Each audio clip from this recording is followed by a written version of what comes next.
Blue and gold banners hung from the rafters like quiet waves, and the brass of the university band flashed under stage lights. Families were pressed shoulder to shoulder, programs fluttering like small flags.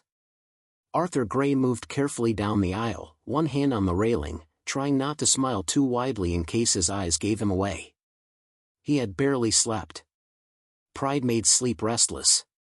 He spotted Daniel in the sea of black gowns, a quick grin, the shy lift of a hand that Daniel used to give as a boy.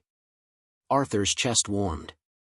He reached the reserved row where Daniel's wife, Amelia, stood in a white dress that snapped like paper when she moved. Her lipstick was sharp, a perfect red line. The seat beside her was pulled out just enough for Arthur to lower himself. Metal scraped. The chair rolled back at the exact second his weight committed. Arthur's body pitched, his palms slapped the floor, the sound bright and humiliating.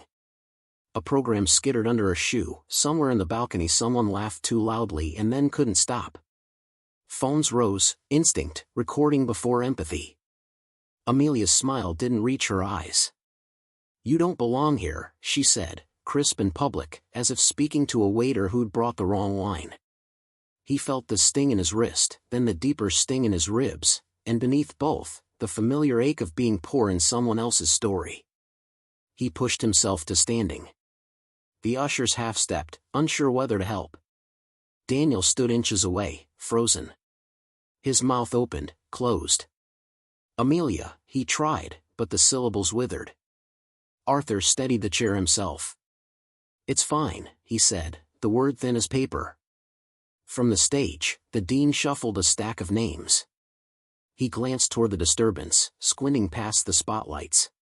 His gaze snagged on Arthur's profile, silver hair neatly combed, the slope of his nose, the old watch with a cracked leather band. The dean blinked, frowning as if trying to place a song he'd heard once at midnight. Amelia's voice carried, low but meant to travel. "Please, stand at the back if you must watch." She brushed invisible dust from the seat, then draped a program across it like a reserve sign. Daniel stared at the floor. A teenage boy 2 rows up whispered, "Posted," to his sister, thumbs already moving. Arthur drew a breath and found the air tight with perfume and pride. He told himself to endure the moment, he had endured worse. He folded his hands, hiding the tremor, and remained standing. A woman across the aisle shifted her toddler to her other hip and offered the smallest of nods, the kind that says "I saw that." The procession continued. Names were called, tassels swung. Arthur's heartbeat stayed high and steady, a mechanical thud. He tried not to think of Clara, of how she would have leaned into him and whispered something fierce and kind. On stage, a student stumbled on the last stair, laughter fluttered, gentler this time. The dean leaned toward a microphone, then thought better of it, and stepped away. He looked back again, longer now. His eyes traced the aisle, caught Arthur's face full on. Recognition didn't burst, it gathered, like clouds deciding to rain. Arthur didn't notice. He was watching Daniel. His son shifted his weight, finally lifted his head, and met Arthur's eyes. A plea flickered there, "Don't make this bigger." Arthur answered with a small nod, "I won't."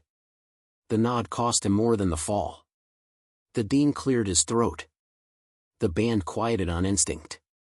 A few hundred heads turned toward the podium without knowing why. The dean's voice, when it came, was calm and amplified, traveling to the high corners of the hall. "Sir," he said, eyes fixed on the man who had just been told to stand at the back. "Sir, is that you? You?" A hush swept through the auditorium the moment the dean's voice carried across the speakers. Every graduate's step seemed louder, every shuffle of programs and cough suddenly intrusive. The spotlight shifted ever so slightly, catching Arthur in its pale wash. He felt naked, every wrinkle and line on his face exposed, as though the light was not just showing him but judging him. Amelia's hand tightened on Daniel's sleeve. She leaned toward him, whispering with an urgency sharp enough to slice through the silence. "Say something. He's embarrassing us." Daniel's lips parted, but nothing came. His eyes flickered between his father and the dean, torn like a man watching two fires grow from opposite ends of a field. His jaw set, but his voice failed him. Arthur, still standing by the displaced chair, tried to wave it off. His tone was quiet, almost pleading, as though he wished the floor could swallow the moment whole. "I'm fine. Please, carry on." But the murmurs spread. Guests tilted their heads, whispering, recognizing the odd tension between the family in the reserved row. The dean remained where he was, gaze unflinching, one brow arched in subtle challenge. Amelia let out a polished laugh, the kind designed for cocktail parties rather than crowded ceremonies. "He gets confused sometimes," she announced loudly enough for 2 rows to hear. "He's just too old for these long events." She brushed her white dress smooth with her free hand, her smile thin and poisonous. A father 2 seats down frowned, his teenage daughter shifting uncomfortably beside him. An older woman in a navy hat clucked her tongue. Whispers began to thread together, questions not yet formed but pulsing in the air. Who is he? Why does she speak like that? Arthur felt each word pierce deeper than the fall had. He swallowed against the rawness in his throat. His instinct was to walk to the back, to obey the humiliation and vanish. His pride screamed otherwise. Clara's voice, soft but firm in memory, echoed, "Stand when they try to bend you." Before he could move, a woman across the aisle shifted her toddler and rose slightly. She gestured to the empty seat beside her. "Please, sir. Sit here." Her kindness was small, ordinary, yet it burned like sunlight in a frozen room. Arthur hesitated, then inclined his head. "Thank you." His voice cracked, but he steadied it. He crossed the aisle slowly, his back straight, though every step felt weighted. He lowered himself into the offered chair, folding his hands carefully in his lap. From the corner of his eye, he caught Amelia's smirk.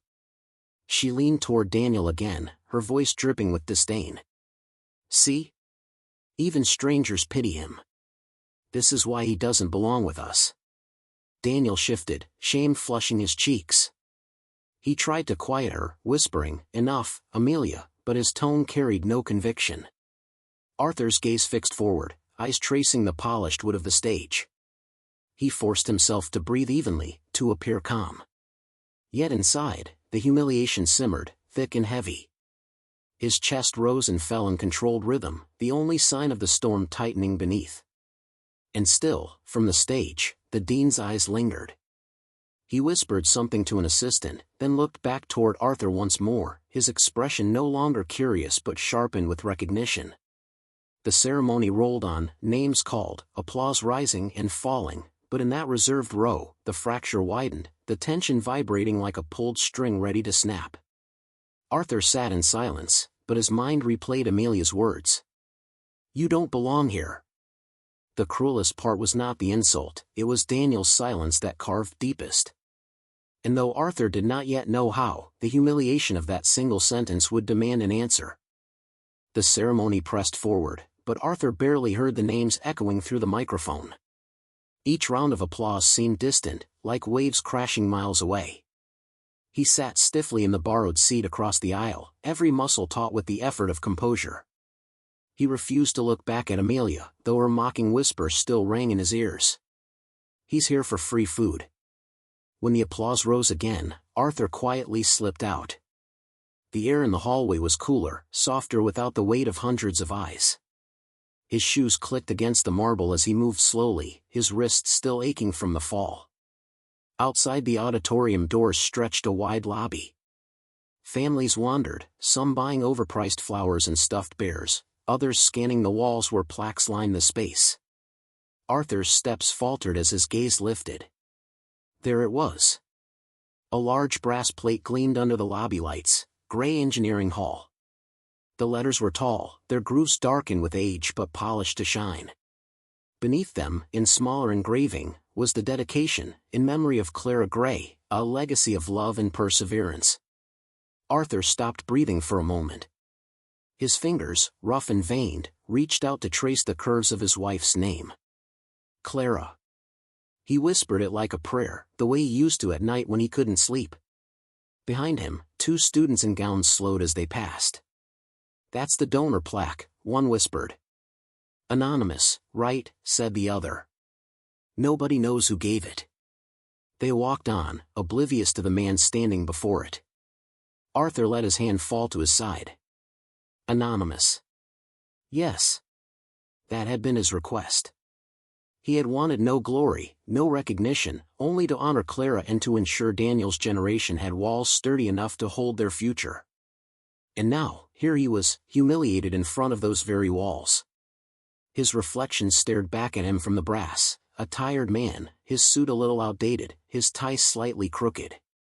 He saw Clara's face in memory, the way she used to adjust his tie before important moments. He had imagined today differently. He had pictured sitting in the front row, Daniel glancing at him with gratitude, Clara's name shining above them as if she were still alive to witness it. Instead, her name felt like a secret too heavy to carry alone.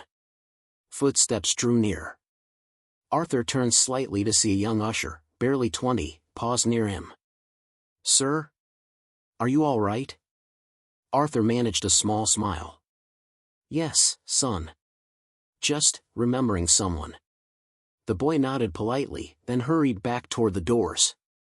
Arthur lingered another moment, palm pressed gently against the brass letters, drawing strength from them. A strange clarity began to settle in his chest. The humiliation wasn't over, not yet, but something inside had shifted. When he finally re-entered the hall, he walked more slowly, shoulders straighter. Amelia's eyes caught him as he returned to his seat. She tilted her head with that same smug expression, but Arthur didn't look away this time. He held her gaze long enough that her smile faltered before he sat down again. From the stage, the dean's voice boomed out another name. Yet his eyes, Arthur noticed, kept flickering toward the aisle, like a man piecing together a puzzle he had nearly solved. Arthur's humiliation was not forgotten. But the plaque, the brass letters, and Clara's name had reminded him of something vital. He had given too much to be erased. And deep inside, a quiet decision began to take root. This was not the end of his story in that hall. It was the beginning. The applause swelled again as another graduate crossed the stage, but in the reserved row, the tension was thicker than the sound. Amelia smoothed her dress with exaggerated elegance, lips curled into a smile that wasn't meant for joy but for performance. Every move of hers was calculated for the eyes around her. Arthur had just returned from the lobby, his expression unreadable, when Amelia leaned toward Daniel. Her voice, hushed but pitched just enough for nearby families to catch, dripped with disdain. "He doesn't even fit in here. He came for free food, that's all." Embarrassing. Arthur froze. The words landed harder than her earlier insult. It wasn't just private malice now, she wanted strangers to hear, to laugh at him the way she did. Daniel shifted uneasily. His hand twitched against his lap, but he didn't lift his eyes. "Amelia," he whispered back, "enough." Her head snapped toward him, the smile never leaving her lips. "Enough? You saw what happened. Everyone saw. This is exactly why I told you he shouldn't be in the reserved row." Arthur turned his face forward, his jaw tight. He focused on the stage, on the rows of black gowns moving one by one, but the words still echoed in his chest. A woman seated just ahead of them, a mother with graying hair, turned slightly, her brow furrowed in disapproval. Her eyes softened when they met Arthur's, as if to say, "I heard it. I know it's not true." Arthur inclined his head to her in gratitude, the smallest of acknowledgments. But the damage had been done. Whispers rippled again among the guests, curiosity and judgment mixing in the air. On stage, the dean's eyes swept over the audience. His gaze lingered, sharp and deliberate, on Arthur. He was watching the dynamic unfold, and though he said nothing, the crease in his brow deepened. Arthur's breath came slower now, measured. He remembered Clara's steady voice from years past, "Hold your dignity, Arthur. Don't fight small battles. Wait for the right moment." He straightened slightly, refusing to give Amelia the reaction she craved. Amelia, frustrated by his silence, leaned back against her chair with a scoff. She lifted her chin, whispering to Daniel again, "He's making you look bad. Your father doesn't know his place." Daniel's throat worked, his eyes flicking to Arthur for the briefest moment. Shame filled them, but no words followed. He kept his gaze on the floor, his silence as loud as Amelia's scorn.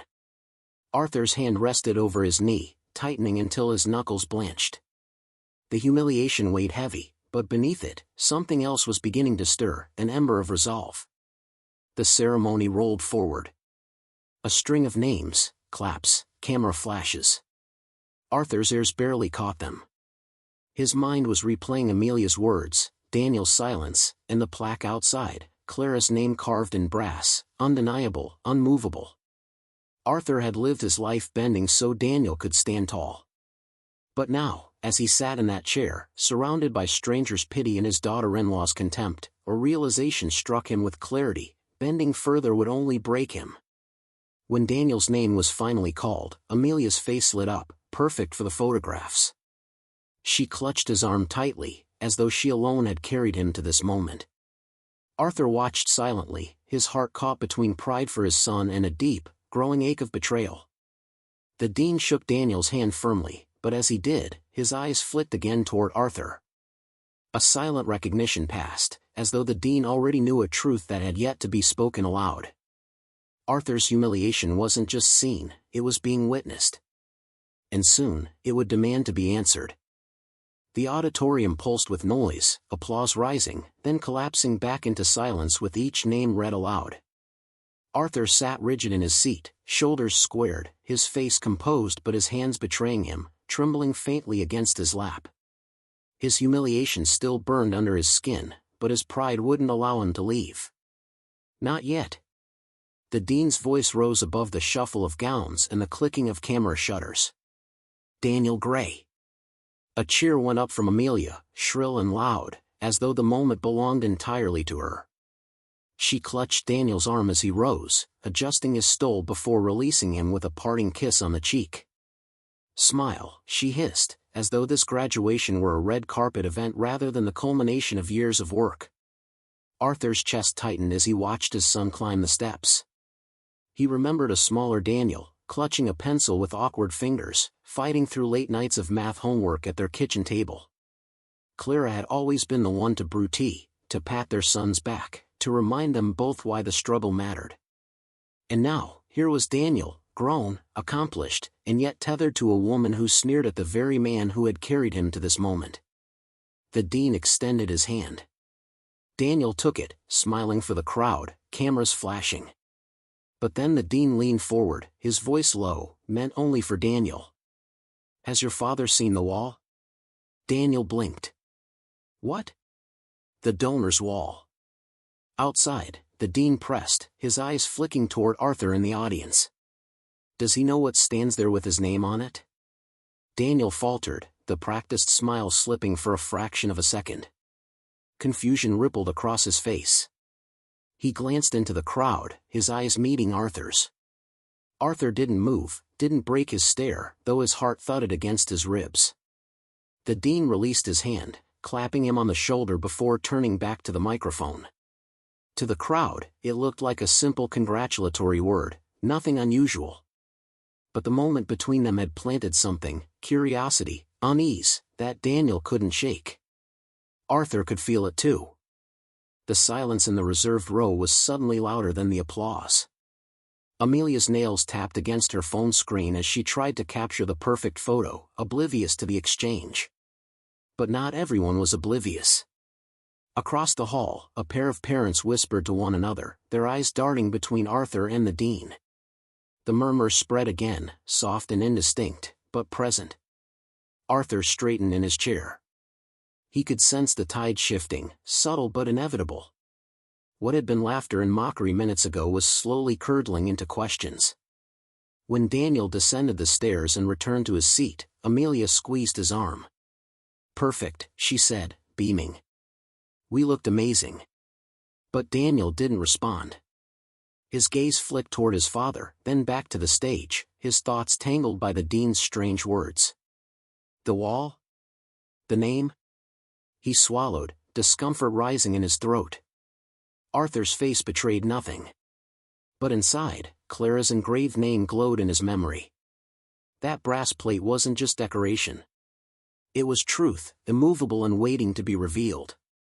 And though Amelia's whispers still lingered like poison, Arthur knew the ground beneath her was less solid than she believed.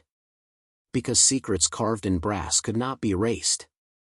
And the moment was coming when everyone in that hall would see it. The dean's voice filled the hall again as the last of the graduates crossed the stage. The ceremony should have been winding down, the rhythm familiar, diplomas handed out, tassels turned, applause swelling in predictable waves. But something in the air was different now. Whispers still lingered, like smoke refusing to dissipate, circling back to the same questions. Who was that man? Why did the dean keep looking at him? Arthur sat still in his seat, back rigid, his eyes fixed on the polished wood of the stage. Outwardly, he was composed, but his heart pressed hard against his chest. He could feel the moment building, though he hadn't asked for it. The dean stepped forward to the podium. He shuffled his papers, cleared his throat, and gave the traditional closing remarks about perseverance, ambition, and the bright futures waiting for the graduates. Families leaned in, smiling, ready for the final applause that would release them into celebration. Then, just as the crowd began to stir with restlessness, the dean paused. His eyes swept the audience until they landed directly on Arthur.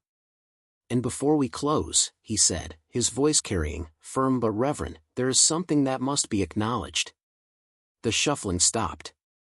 A stillness fell over the hall. The dean placed his hands on either side of the podium.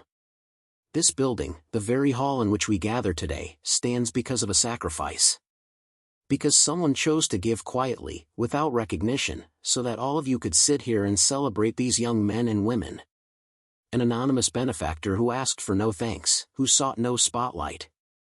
Arthur's chest tightened. His fingers curled around the armrest of his chair. He had never wanted the attention, never wanted Clara's memorial tied to applause or spectacle. It was supposed to be a private act, a tribute only he and his memory of her would understand. But the dean pressed on, his voice stronger now, resonant. "To that anonymous benefactor, your sacrifice is not forgotten. Today, in front of every graduate, every parent, and every member of this university, we honor you." The crowd stirred. Heads turned. Eyes followed the dean's gaze as it rested on Arthur. A ripple of realization moved through the audience.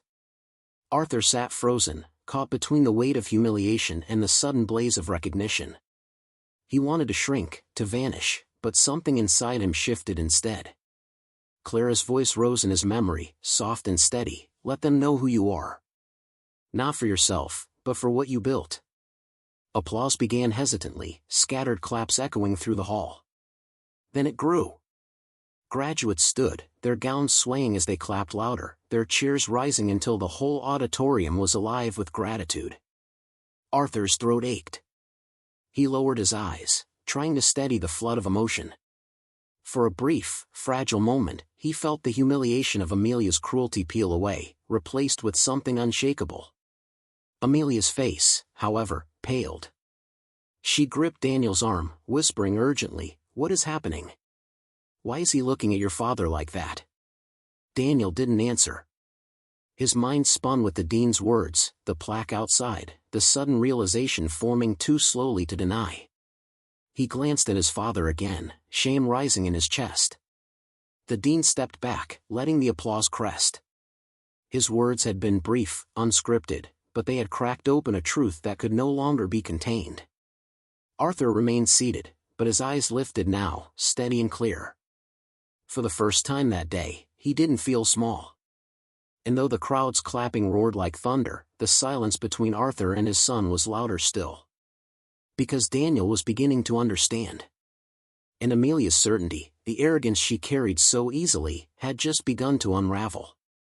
The applause refused to die down.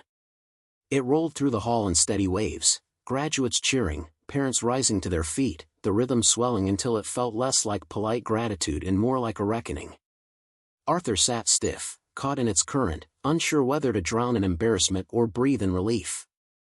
From the stage, the dean raised a hand, gesturing for calm. The room gradually quieted, though a hum of anticipation still vibrated in the air. The dean leaned toward the microphone.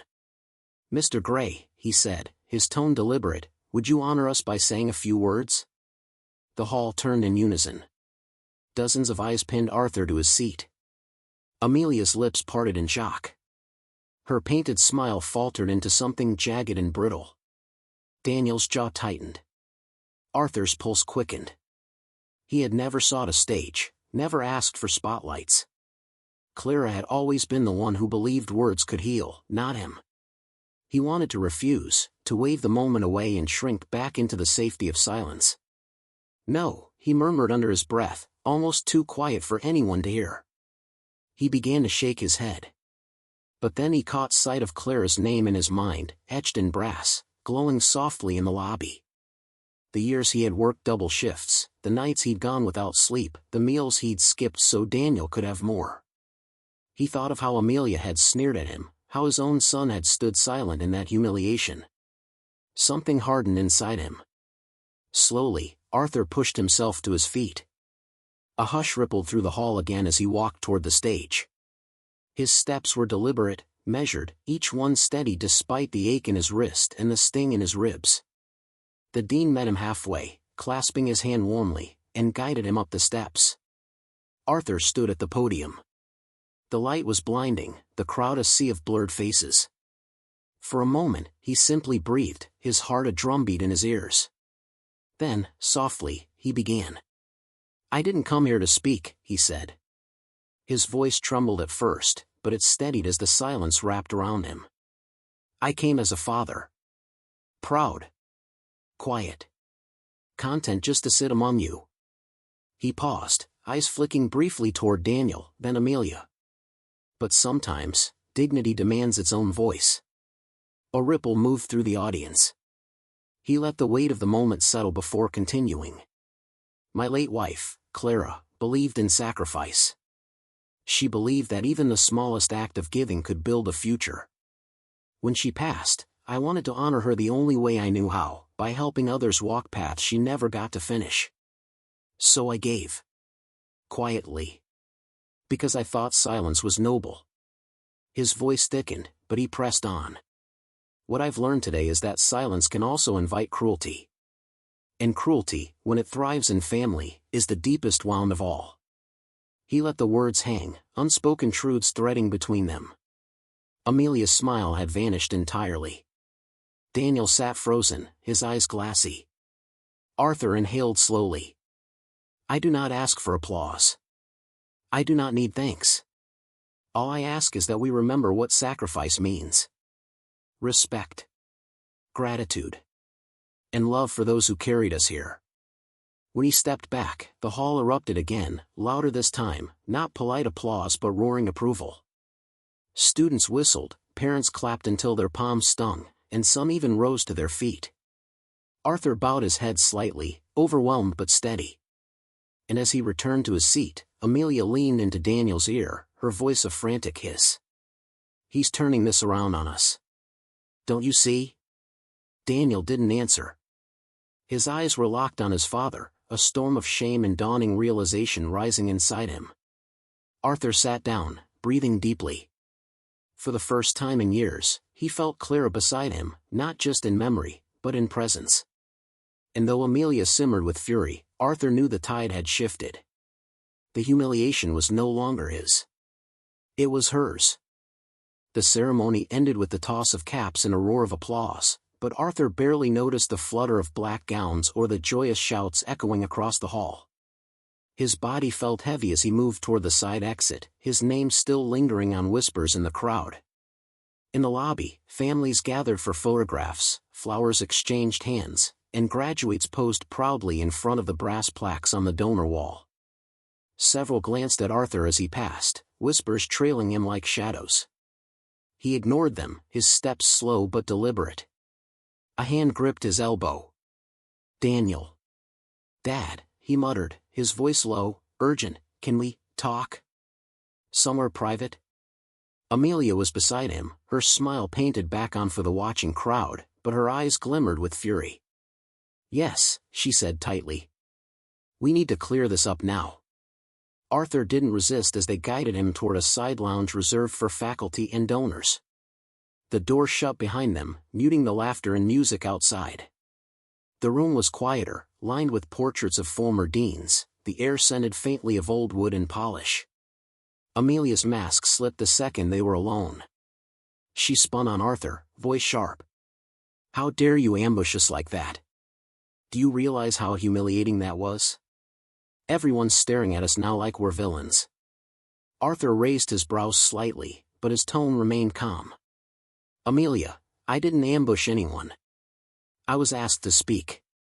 The dean chose to acknowledge what I've kept silent for years." She scoffed, folding her arms. "Oh, please. You think throwing your money around makes you some kind of saint? You embarrassed Daniel on his big day." Arthur's gaze shifted to his son. Daniel's face was pale, his eyes fixed on the carpet. Shame clung to him like a second skin. "Did I embarrass you, Daniel?" Arthur asked quietly. Daniel hesitated. I don't know what to say." His voice cracked under the weight of truth he could no longer deny. Arthur reached into his jacket pocket and pulled out a worn folder. He laid it gently on the coffee table between them. Amelia frowned, but Arthur opened it, revealing neatly stacked papers, bank transfers, copies of checks, records of wire payments. All made out in Daniel's name, year after year. "These," Arthur said softly, "are the sacrifices you never asked about. Tuition payments. Rent. Emergency loans when the bills piled up. And here," he pulled out a faded photo of Clara's gold watch, sitting behind a pawnshop glass, "the last thing I gave up, after I said no to more money. Your mother's watch. Pawned, because I couldn't bear to see you sink." Daniel's throat tightened. He stared at the papers, his lips trembling. "Dad. I never knew." Amelia's jaw dropped. "This doesn't prove anything." "So what?" "He gave you money. Parents are supposed to help." She snapped the folder shut. "Don't let him guilt you, Daniel. He's just trying to make himself look noble." Arthur's voice sharpened, though it never rose. "Amelia, what I gave was not for glory. It was for love. And yet today, in front of everyone, you told me I didn't belong." Silence filled the room. Daniel's eyes glistened, torn between loyalty and shame. Amelia's posture was rigid, her face twisted into practiced defiance. Arthur leaned back in his chair, his expression calm, resolved. "I've carried my silence for years. But silence ends when cruelty begins." From the doorway, a shadow stirred. The dean had entered quietly, his presence commanding. He looked between Arthur, Daniel, and Amelia, then rested his gaze on the folder. "Perhaps," he said evenly, "it's time everyone understood the full measure of what's been given, and what's been squandered." The air turned heavy. For the first time that day, Amelia had no ready words. Daniel could only look at his father, realization sinking like lead. The reckoning had begun. The silence in the lounge felt like a held breath. The dean closed the door gently behind him, his black robe whispering against the polished floor. His presence seemed to fill the small space, heavier than the portraits on the walls. He didn't sit, he didn't need to. Arthur stayed where he was, the folder open in front of him, its papers scattered slightly from Amelia's shove. His hands rested on his knees, calm but firm, as if he had been waiting for this confrontation far longer than he admitted to himself. Daniel's face was pale, his eyes darting between the folder and his father. "Dad," he whispered, "why didn't you ever tell me?" Arthur looked at him steadily. "Because a parent's help should not be a debt. It should be a foundation. You were supposed to stand taller than me, Daniel, not weigh me down with silence and shame." Amelia scoffed, pacing in front of the coffee table. "This is ridiculous. He's making himself into some martyr. Everyone helps their kids, it doesn't make him special. Stop letting him guilt you." Arthur's voice softened, but it cut sharper than any anger. "Amelia, help is not humiliation. Love is not a bargaining chip. What I gave freely. But today I learned that generosity without respect becomes an invitation for cruelty." The dean finally spoke, his voice calm but pointed. "He's right. When Mr. Gray asked us to keep his gift anonymous, I respected his wishes. But it's rare and noble, for someone to give at this level without asking for their name and lights. He didn't want glory. He wanted legacy. Daniel's throat worked as he swallowed hard, his voice breaking. All this time, I thought Amelia's family gave more. That they were the ones who kept us afloat. He turned to his wife, his expression tight with disbelief. Is that what you told me? Amelia froze for the briefest moment, then shrugged with feigned innocence. I only said my parents supported us when we needed it. Which is true. You're twisting my words. Arthur reached down, sliding another page from the folder. Receipts. Transfers marked emergency payment, late tuition, rent due. Year after year, each one signed by him. His voice was low but steady. I gave not to compete. Not to shame. But because you are my son. And because Clara would have wanted it. He lifted the faded pawn ticket for Clara's watch, setting it gently on top of the pile. His eyes softened for a brief second. That was the only time I wept while giving. Not for the money, but for the memory. Daniel's face crumpled. He pressed his palms to his forehead, his voice breaking. I never asked. I never even said thank you. Arthur didn't answer. His silence was heavier than any scolding could be. The dean folded his arms. Character is tested in moments like these, Daniel. And character is revealed not just in what we give, but how we honor what's given. He turned his gaze to Amelia, whose lips were pressed tight, her facade cracking at the edges. Arthur leaned forward, finally breaking the quiet. So I ask you, Daniel, when did my help become a humiliation? When did sacrifice turn into something to hide? Answer me, because I need to hear it. Daniel looked up, eyes glistening. He opened his mouth, but no words came. The truth sat heavy in the space between them, undeniable. Amelia finally snapped, her voice sharp. This is absurd. He's poisoning you against me. He doesn't care about you, he cares about controlling you with guilt. But for the first time, Daniel didn't look at her. He looked only at his father. And in that quiet choice, Arthur knew the cracks in their foundation were beginning to show. The truth wasn't just spoken now, it was undeniable, written in receipts, in years of sacrifice, and in the silent ache of a father's love. And Arthur also knew, what came next would decide everything. You said. The lounge had grown tense, the air thick with the weight of everything unspoken. The folder of receipts sat open on the table like a silent witness. Amelia paced near the wall, arms crossed, her heels striking sharp against the floor. Daniel sat slumped, head in his hands, shame wrapping around him tighter than his graduation robe. Arthur remained steady, his voice quiet but unwavering. You think this is about money, Amelia. But it never was. It was about trust. He leaned forward slightly, his gaze fixed on Daniel. What you don't know is that even your comfort, the very roof over your head, was built on that trust. Amelia froze. What are you talking about? Arthur opened another envelope tucked into the folder. Inside were property papers and a note stamped with a bank seal. He slid them across the table. The condo you two live in. The one you boast about to your friends. You thought it was financed by Amelia's family? Daniel lifted his head slowly, confusion painting his face. What do you mean? Arthur's voice stayed calm, but there was steel beneath it. I was the private lender behind that mortgage. I structured the deal through a small trust so your names wouldn't feel burdened by mine. It was meant to give you both a start, a foundation. Amelia's face drained of color. She snatched the papers, scanning them with trembling fingers. No, this isn't possible. My parents, her words faltered, thin as thread. Arthur didn't move. Your parents made a show of generosity. I provided the reality of it. Every payment, every month, was funneled through my trust. You've been living on my sacrifice even when you told me I didn't belong. Daniel stared at the papers, realization hitting him like a blow. All this time, his voice broke. It was you. Arthur's tone hardened, though his eyes were heavy with sorrow. It was me. And as of this morning, I exercised the call provision in the agreement. The trust has reclaimed the property. You have 30 days before the bank expects its next arrangement. The room went silent.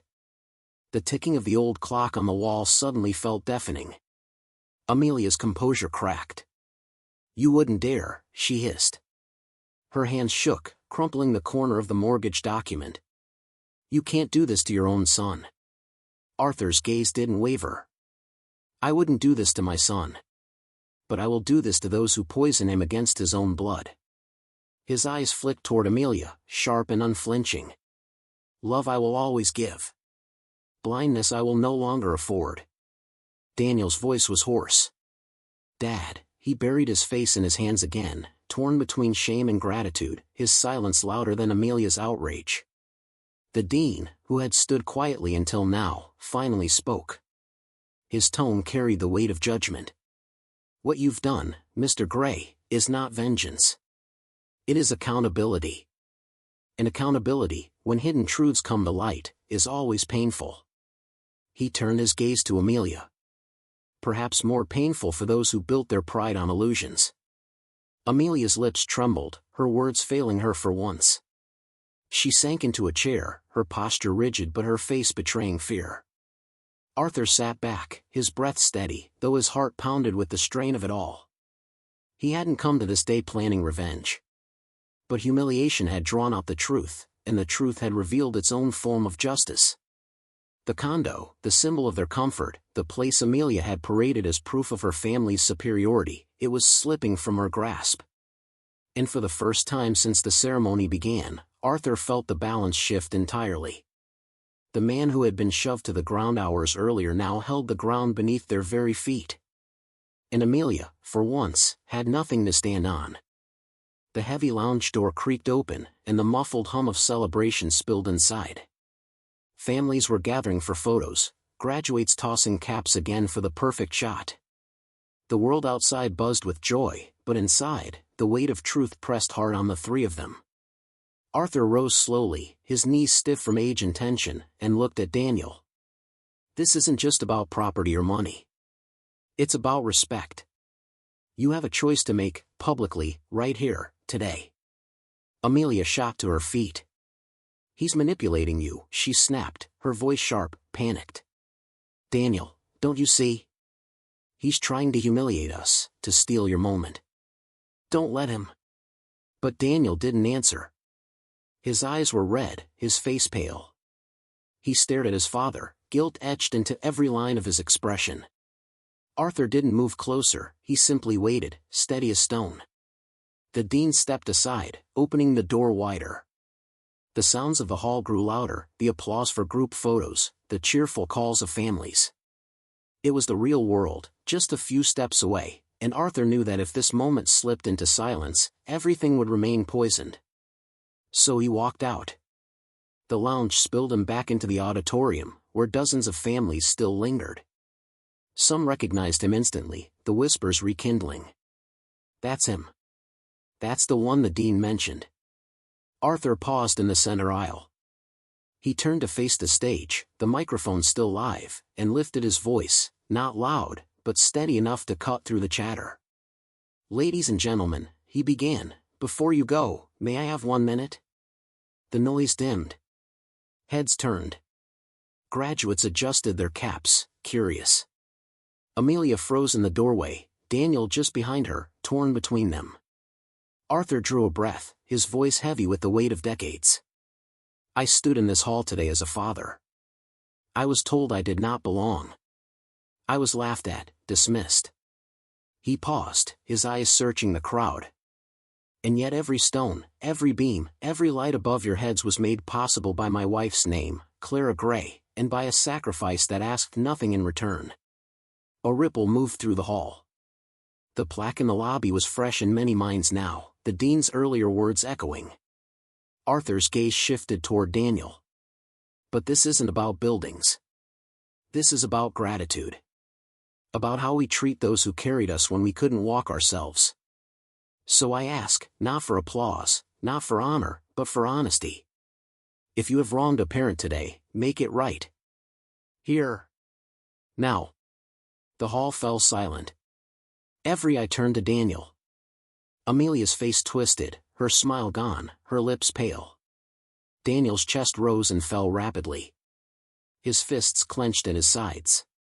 And then, trembling, he stepped forward. He walked past Amelia, leaving her frozen at the doorway. His shoes clicked against the polished floor until he reached his father. The crowd watched in stunned silence. "Dad," Daniel's voice cracked, raw with emotion. He swallowed hard, forcing the words past the lump in his throat. "I'm sorry. For today. For every day I stayed silent when I should have stood with you." Arthur's eyes softened, though he kept his expression firm. Daniel's apology was quiet, but it rang louder than Amelia's insults ever had. Applause began again, but this time it wasn't for degrees or speeches, it was for the simple act of a son facing his father. Parents in the crowd wiped their eyes, graduates shifted uncomfortably, some looking at their own families with new awareness. Amelia stood rigid in the doorway, her face carved with disbelief. Her hand twitched as if she might drag Daniel back, but she didn't move. She couldn't. Arthur placed a hand on his son's shoulder, steady but firm. "Words matter, Daniel. But what you do next matters more." The hall erupted into cheers, not staged or polite but raw, echoing, unstoppable. Arthur didn't bask in it. His hand stayed on Daniel's shoulder, grounding them both. Because this was no longer about humiliation or pride. It was about choice. And Daniel, in front of the world, had finally made his. The cheers in the auditorium slowly ebbed, replaced by murmurs and the soft shuffle of families preparing to leave. Yet the tension clung to the air like a storm that hadn't fully broken. Daniel remained beside his father, shoulders heavy, while Amelia lingered near the door, her face hard but her eyes betraying fear. Arthur's hand still rested on his son's shoulder. "Words are the beginning," he said quietly, only for Daniel to hear. "Now comes the proof." The dean, who had been watching silently from the side of the stage, stepped forward again. "Mr. Gray," he said respectfully, "there's something else you may want to share. Something that was not part of today's program, but perhaps it should be." Arthur hesitated. He hadn't planned to speak again. But after decades of silence, the weight of truth no longer felt like a burden, it felt like duty. He walked back to the podium slowly, the crowd instinctively quieting. His voice, when it came, was steady but carried an edge of finality. "When my wife Clara died, I promised her I would build something lasting. Not for myself, not for recognition, but for those who deserved a chance. That is why this hall carries her name. That is why I gave everything I could." He paused, letting his gaze fall on Amelia, who shifted uneasily, her arms crossed tight across her chest. "But after today, I see clearly that legacy must go to those who value it. Not to those who treat it as entitlement, or use it to belittle others." A ripple of tension moved through the audience. Daniel's breath caught. Arthur pulled a sealed envelope from his jacket and placed it on the podium. "As of this morning, I have redirected my estate.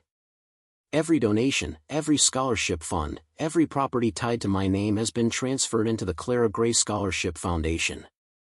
Its purpose is simple, to give students who come from nothing, but who never forget where they came from, the chance to rise." Gasps echoed across the room. Parents leaned forward. Students exchanged wide-eyed looks. Arthur's gaze turned back to Daniel. "You are still my son. And I will always be your father. But inheritance is not measured in money. It is measured in character. If you want to earn back trust, you will have to work for it, brick by brick, hour by hour, inside the very halls built on sacrifice." Daniel's face crumpled, his eyes wet. He nodded, swallowing hard. "I'll do it, Dad. Whatever it takes." Arthur's expression softened, though his voice remained firm. "Then you will start at Gray Hall, not as an heir, but as a worker. Earn your way. Earn Clara's name on those walls." The dean inclined his head, silently approving. All eyes turned toward Amelia now. Her face had gone pale, her jaw clenched as if locked in place. She opened her mouth, but no words came. The truth had stripped her of the power she once wielded with a smile and a whisper. Finally, with a furious shake of her head, she turned and walked out of the hall, her heels striking the marble in retreat. The crowd's attention shifted back to the podium. Arthur lifted the envelope once more. This is the true inheritance, not wealth to spend, but a legacy to honor. May it outlast all of us. The hall erupted in applause again, but Arthur didn't bask in it. Instead, he stepped down, joining Daniel in the aisle. Father and son stood together under the bright banners of graduation, not reconciled fully, but beginning again, this time on honest ground. Outside, sunlight poured through the lobby windows, striking the brass plaque, Gray Engineering Hall, in memory of Clara Gray. The letters gleamed like fire, unmovable, untouchable. Arthur glanced at it once, a small smile tugging at his lips. Clara's presence felt near, steady as ever. And as the doors opened to release the graduates into their futures, one truth lingered behind like an echo. Respect is the only inheritance worth leaving. And today, it had finally been claimed. You,